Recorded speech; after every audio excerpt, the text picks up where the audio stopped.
আসসালামু আলাইকুম রহমতুল্লাহ। ইমনুর ইসলামী ওয়ার্ল্ডে আপনাদের সকলকে স্বাগতম।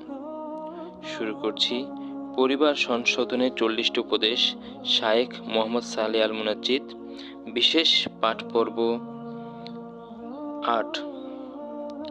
আজকের আলোচ্য উপদেশ দুইটি, 19তম ও 20তম। আউযু বিল্লাহি মিনাশ শাইতানির রাজিম, বিসমিল্লাহির রহমানির রহিম। 19তম উপদেশ, নারীর বাড়ির বাইরের কাজকে সুবিন্যস্ত করা। ইসলামী শরীয়তের একটি বিষয় অপরটিকে পরিপূর্ণ করে।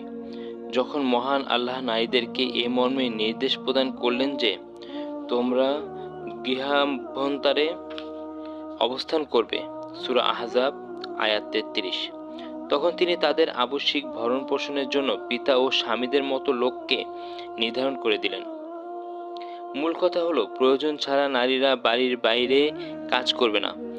যেমন মুসা আলাইহিস সালাম একজন সৎ ব্যক্তির 2 কন্যাকে পানির জন্য অপেক্ষা করতে দেখে জিজ্ঞেস করলেন, তোমাদের কি ব্যাপার? তারা বলল, আমরা আমাদের জন্তুদেরকে পানি পান করাতে পারি না যে পর্যন্ত রাখালরা তাদের জন্তুদেরকে নিয়ে সরে না যায়।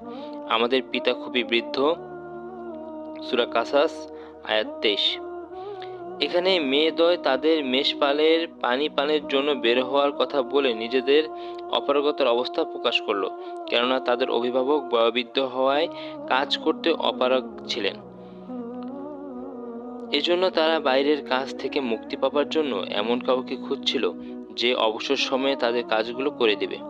যেমন মহান আল্লাহর ভাষায়, বালিকাদ্বয়ের একজন বলল, পিতা তাকে চাকর নিযুক্ত করুন, কেননা আপনার চাকর হিসেবে সেই উত্তম হবে যে শক্তিশালী ও বিশ্বস্ত, সূরা কাসাস আয়াত 26। এই মেয়েটি তার কথার দ্বারা মুসা আলাইহিস সালামকে বাড়িতে আনার ইচ্ছা প্রকাশ করল, যাতে তিনি তার সর্বস্ব দিয়ে তাকে রক্ষা করবেন এবং তার থেকে বাড়ির প্রয়োজনীয় কাজগুলো করিয়ে নিতে পারেন। দ্বিতীয় বিশ্বযুদ্ধের পর থেকে বর্তমান আধুনিক বিশ্বে কাফেরেরা যখন নারীদের মুখাপেক্ষী হয়েছে যাতে তারা পুরুষের ক্ষতিপূরণ তুলতে পারে, যুদ্ধের সংকটাপন্ন অবস্থার কারণে উন্নতির যে বিপর্যয় ঘটেছিল তা পুষিয়ে নেওয়া যায়। নারীদের স্বাধীনতা দেওয়ার নামে এই পরিকল্পনা মূলত ইহুদিরা এঁটেছে। তারা নারীদের নষ্ট করার জন্য অধিকারের মিথ্যা স্লোগান শেখাচ্ছে।